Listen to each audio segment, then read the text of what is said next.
What's up guys, Asian here again with another theory crafting video, and today we're going to be exploring the Orc passive Swift Warrior. For those of you guys who don't really play Orcs that much, Orcs have a passive called Swift Warrior. You can find it here. It's the last racial passive that you have, and it increases the damage you deal with melee attacks by, I believe it's up to 4% when you have 3 out of 3.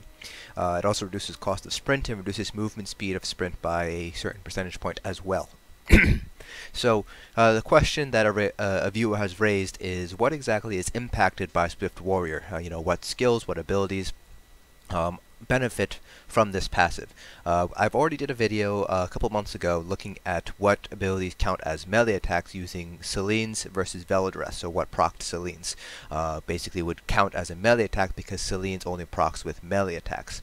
However, knowing how inconsistent ZOS is with their coding, I figured it would be worth taking a look as well at Swift Warrior specifically, instead of using just Selene's and using those abilities and say those are melee abilities, because of, ZOS has a little bit of inconsistencies with their code. So what might count as a melee attack for proccing Selene's might not count as a melee attack when it comes to the Swift Warrior passive. We don't know that, so that's kind of why we're exploring this today. So what I'm going to do is I'm basically going to be going down a couple of the more common abilities that you will see. Basically going to be doing all the dual wield line, all of the two-hander line. Those are going to be skills that most builds will use, at least some of them. And then I am on my Stam DK, so I'll be looking at Venomous Claws and potentially Noxious Breath as well to see if those count as melee attacks. Then we'll swap over to a Nightblade, do a race change on the Nightblade to Orc, and then go over to a Templar and do a race change on the Templar as well.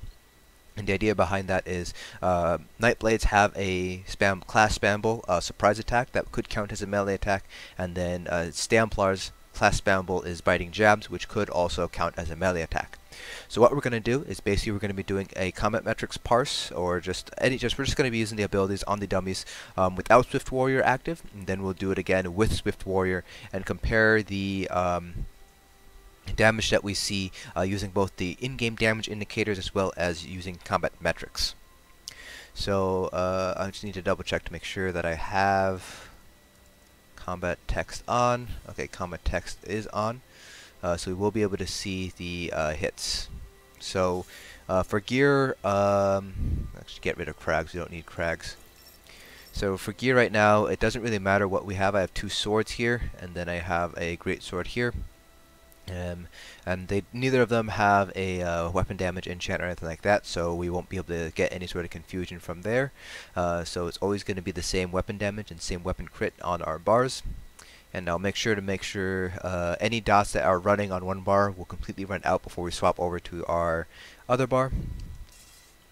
So we'll start things off first with our just our dual wield ability. So we'll just do a couple light attacks.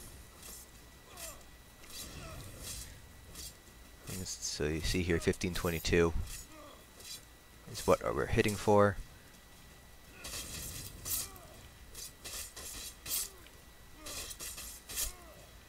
So we're hitting for 540 with Flurry, and our max hit is going to be 1713. So I'm just going to write all these down just so I don't forget them. So our light attacks were, what were they? 1522. Flurry was 540, tops off at 1713 as our final hit. Rending Slashes,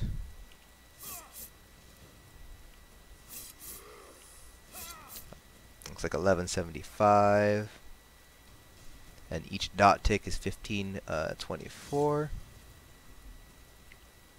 Steel Tornado 2061.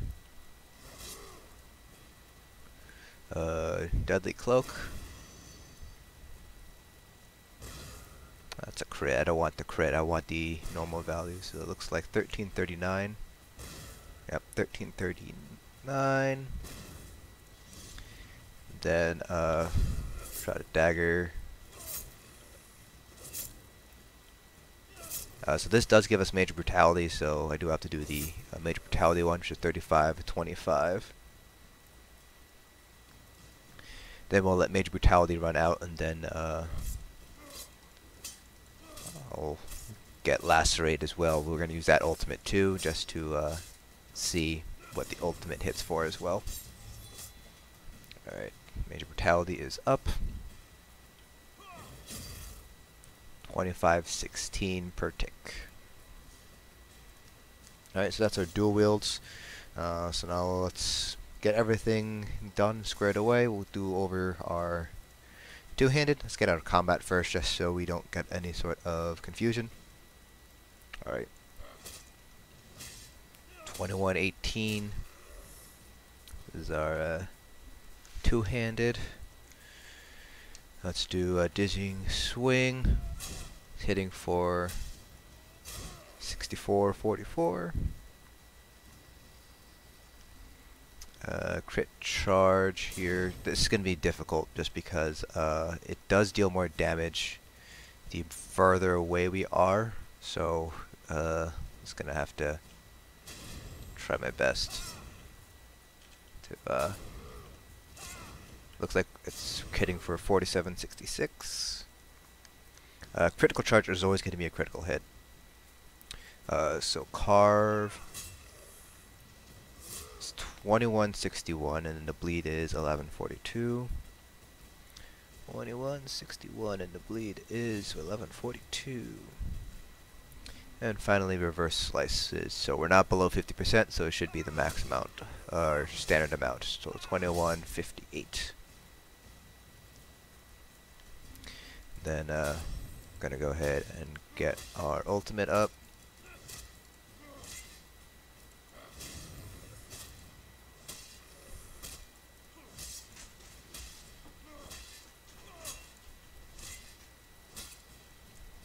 Then we'll use the two-hander ultimate.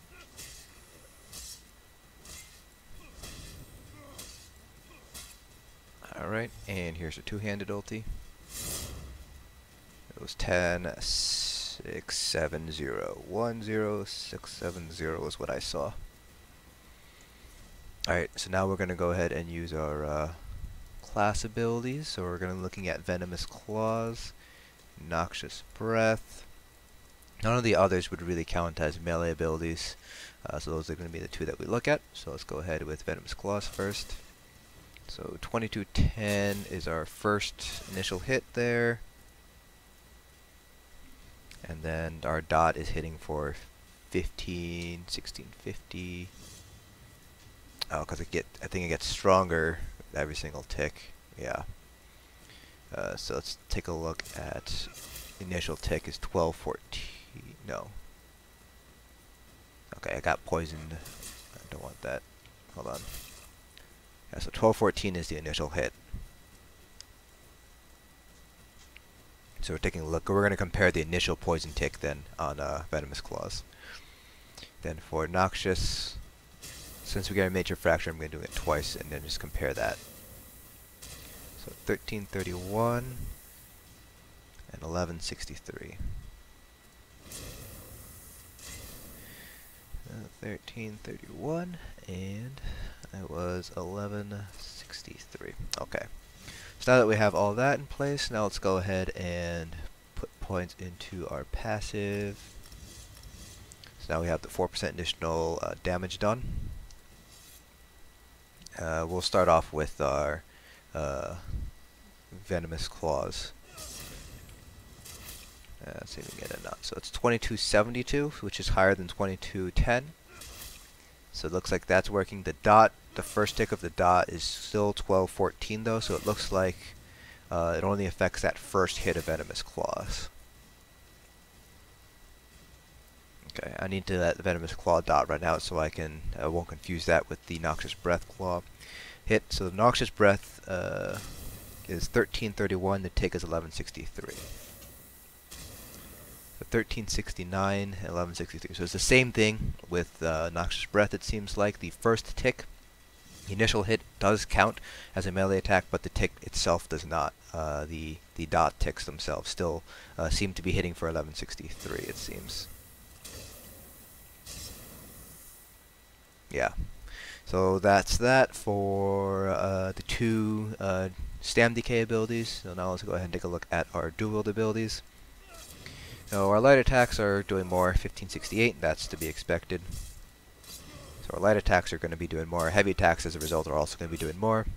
So then our flurry, the hits were 540, and the final hit was, if I'm reading this right, 1713.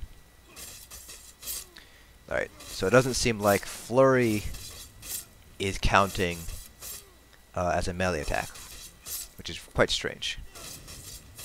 Yeah, so the ticks themselves don't seem to be increasing at all. So that does not scale with Swift Warrior. Let's take a look at rounding slashes. The initial hit was 1175 and the dot was 1524. I suspect it's going to be a lot like Venomous Claws.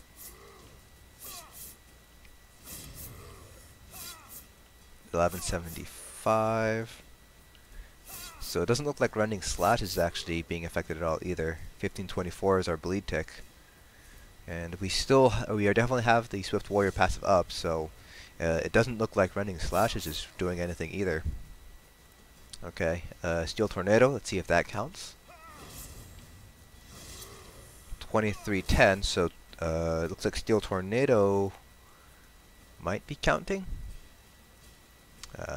Let's do a couple of heavy attacks here so I can get some resources back.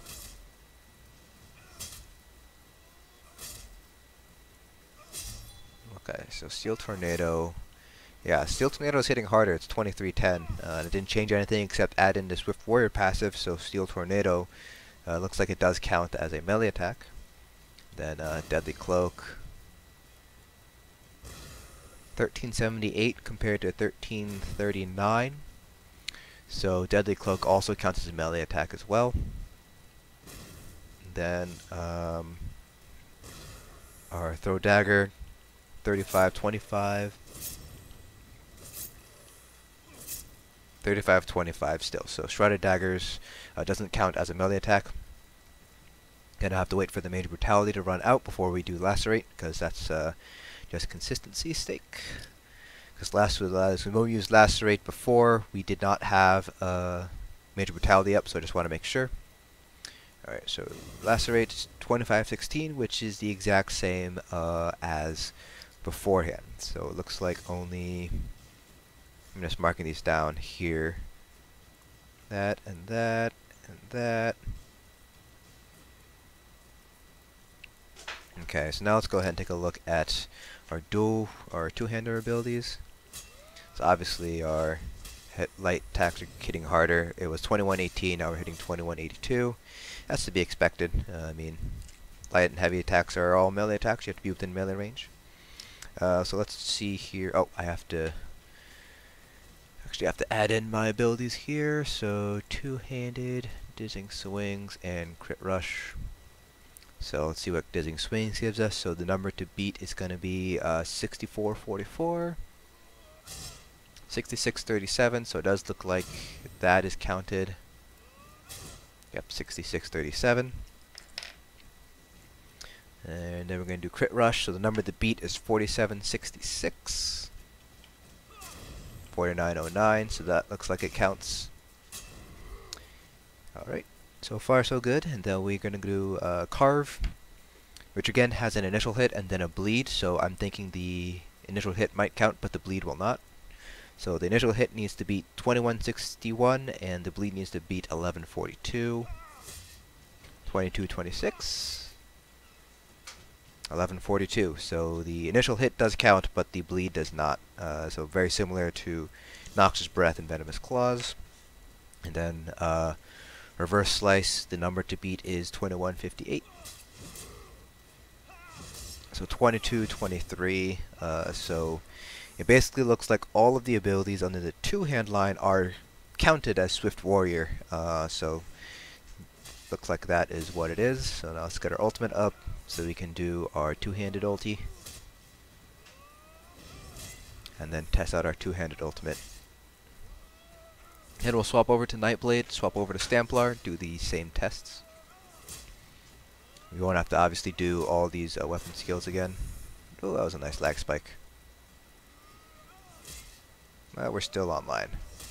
Alright, so here's the two-handed ulti, so the number to beat is 10,670. 11,793, so that also counts. So basically it seems like everything under the two-handed line counts, with Car's Bleed being the only exception. However, with the dual-wield line, Flurry, let me just double check, yeah, Flurry is just not counting. And neither is Rending Slashes. Both the initial hit and the bleed itself does not seem to count, but everything else does. The Steel Tornado does. Oh, hold on. Steel Tornado does more damage based on the amount of health they have remaining, so we're going to need to actually reset the dummy here. Or actually I can go over to this dummy here. So the number to beat with Steel Tornado is 2061. 2082, 2103, 2103.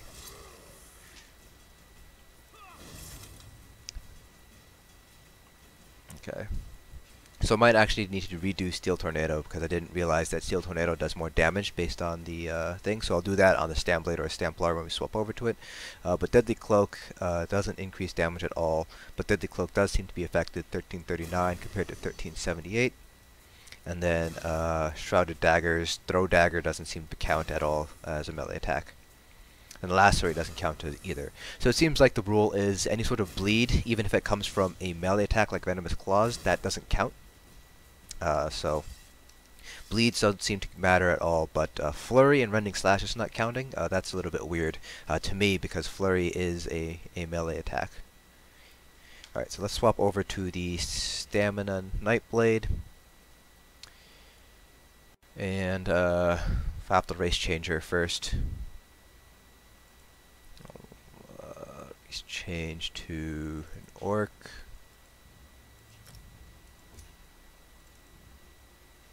Now we'll take off all of our gear except for 2 swords and a greatsword. This is a template and I don't think I have swords on there right now, so I'll have to take them out of a box, which is not a big deal. So let's do. So we'll do Killer's Blade as 1, because that might also count as a melee attack. Incapacitating Strike as well as a melee attack. Then Surprise Attack could also count as a melee attack, so we'll take care of that. Take off any other abilities on our bar here. Unequip all of our stuff.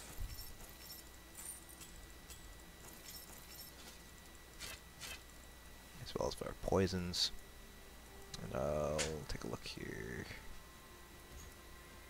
Actually, no, can't do Asylum. Let's do, so I have a set out at all. Do sword. And I need one other random weapon.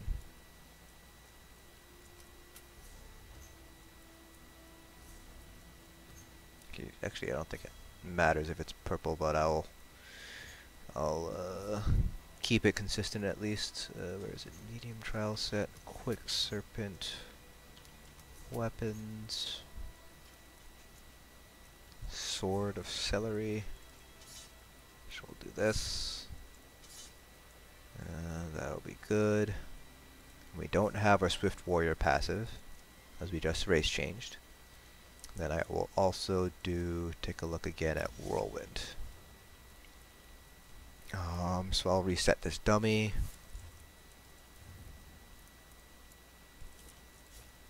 Whoops, don't want to do that. Alright, so let's do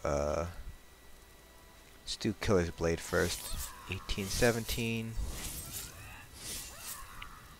Alright, so that's Killer's Blade. Let's do Steel Tornado. So we're at 99% health. Oh, hold on. Should write these down again. So I have 1817. Killer's Blade. Then Steel Tornado at 99% health is 1834.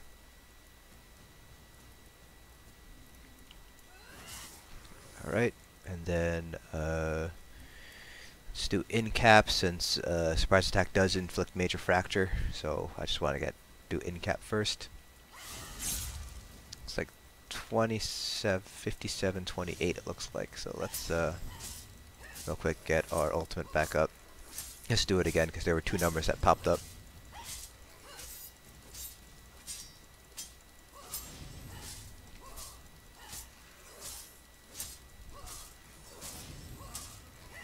It's a good thing that this is a pretty cheap ultimate.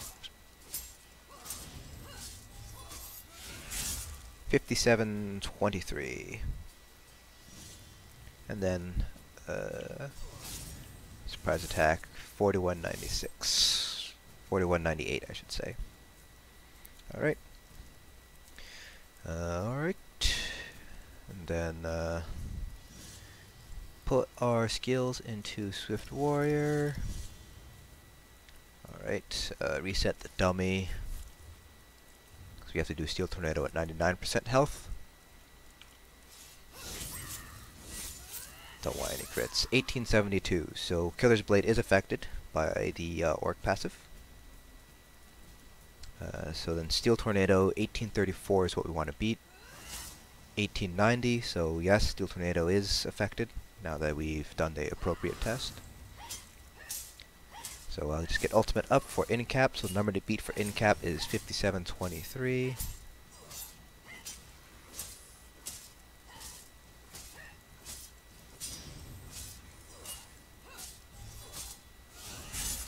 $58.98, so that is also affected by the Orc passive. And then finally, surprise attack 43.27, which beats out 41.98. So surprise attack also counts as a melee attack for Orc's Swift Warrior. Alright, so that's pretty much all the Nightblade stuff done. So now let's go ahead and take a look now at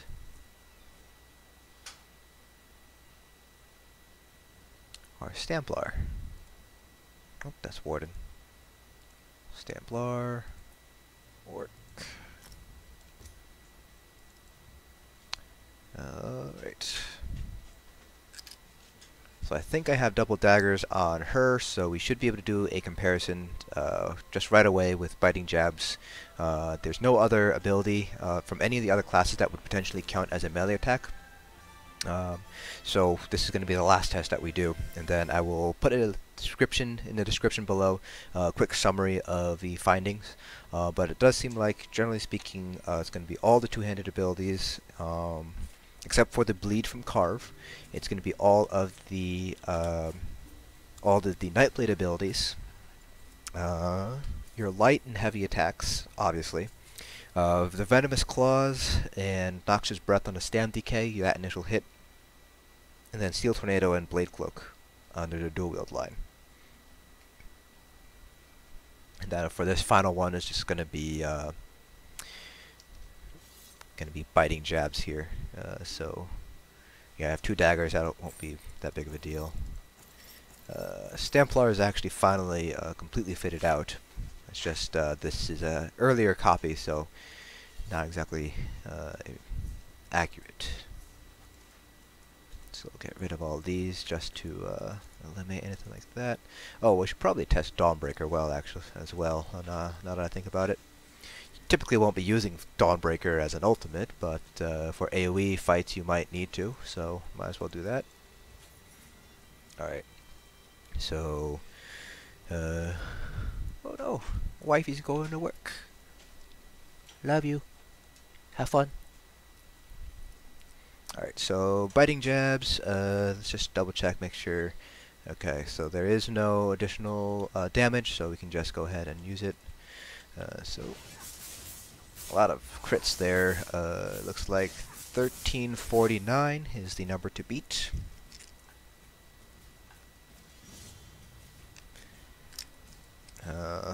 Okay, I'm just going to get the ultimate up so we can test out Dawnbreaker. So Dawnbreaker does have an initial hit, and then it also has a damage over time component associated with it. So if this is anything like Venomous Claws or Noxious Breath, then that initial hit will be affected, but that second hit won't. The damage over time component won't.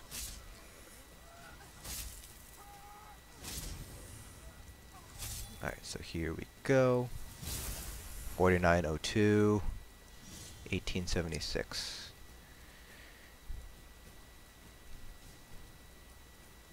Okay. So now let's go ahead and add in our racial passive. So 1349, 1389, so it does seem like biting jabs is affected.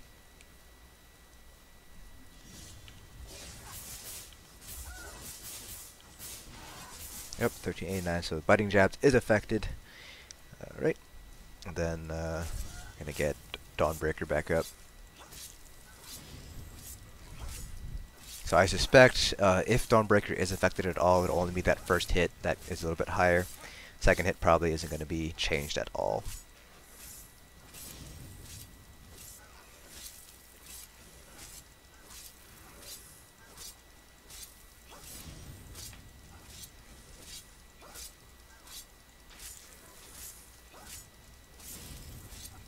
Oh shoot, I just realized I have the Berserker enchant. Alright, gotta take that Berserker enchant off actually. Oh no, I do not want to destroy it. I want to unequip it. Okay, so that was why. Okay. Not a big deal, I can just do a...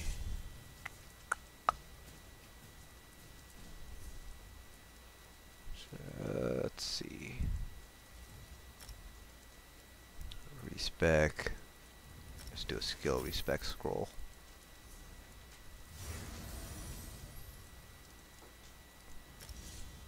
Biting jabs.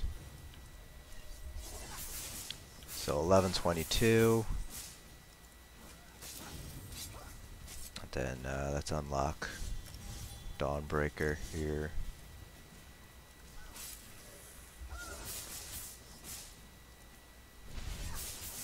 Alright, so 1147 actually is what we want to beat.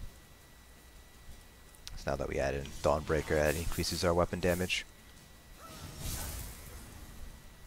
7083. We got a crit on that one, so that's gonna be a little bit difficult. Alright, so we gotta get ultimate back up. Because I don't want to measure it on the crit, I want to measure it on the normal hit. So we just got a bit unlucky there with the crit.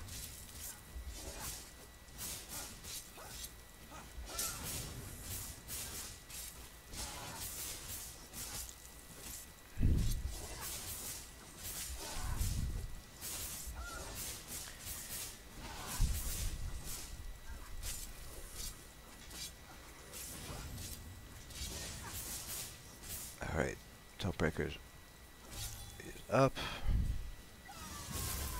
4167 and 1594. Then we add in our orc passive now. 1182, so that does beat 1147, so biting jabs, our conclusion still remains, it does seem biting jabs is affected by the Swift Warrior passive. So now we just gotta test Dawnbreaker, and then we're done.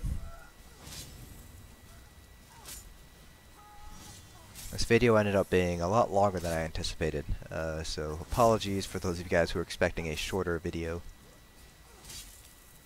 Alright, and then 4167 and 1594. 4295, so that is affected. Like I suspected, that initial hit of Dawnbreaker does count, but that bleed afterward is still 1594, so there we have it. So that is, I believe, the most comprehensive review of the Swift Warrior passive that at least I've seen on the internet. So it seems like the Orc passive, Swift Warrior, increases light and heavy attacks. It boosts your Steel Tornado and its morphs. It'll boost Deadly Cloak and its morphs. It'll boost every single ability under the two-handed line, except for the bleed from Carve. Under the Stam Decay, it'll affect the initial hit of Venom's Claws and Noxious Breath, but not the bleed. It'll affect all of the typical class abilities on a Stam Nightblade. including incapacitating strikes. For a Templar, it will affect biting jabs, and it will also affect the initial hit of Dawnbreaker, although it will not affect the damage over time after the initial hit of Dawnbreaker. So that I'll put all of that down in the description below for you guys who can't be bothered to watch all half an hour of this video. Like I said, this ended up being a little bit longer than I anticipated, but it will all be here, so that way you guys can see the methodology behind it, and let me know if there was something wrong with what I did.